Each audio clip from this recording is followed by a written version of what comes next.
2026ခုနှစ် January လ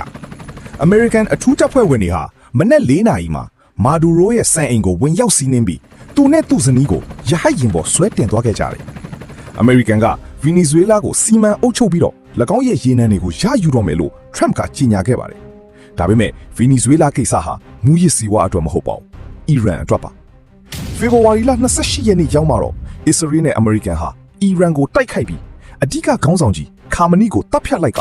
ပြည်နယ်ပေါင်း26ခုကစစ်အခြေစိုက်စခန်းတွေကိုဘုံကျဲဖျက်ဆီးခဲ့ပါတယ်။ Iran ကလည်း Hormuz ရေလက်ကြားကိုပိတ်လိုက်ပါတယ်။21မိုင်ပဲကျဲတဲ့ဒီရေလမ်းကြောင်းလေးဟာကမ္ဘာရေနံ20ရာခိုင်နှုန်းကိုတည်ယူပို့ဆောင်ပေးနေတာပါ။ဒီလမ်းကြောင်းမရှိရင်ဓာတ်ဆီဈေးတွေအဆမတန်တက်သွားမယ်။ဥရောပတိုက်အေးခဲသွားမယ်။စီးပွားရေးတွေပြိုလဲသွားပါလိမ့်မယ်။ဒါကို American ကသိထားတဲ့အတွက်လွန်ခဲ့တဲ့2လကတည်းကအရန်အတားအဆီးအဖြစ် Venezuela ကိုအပိုင်စီးထားခဲ့တာပါ။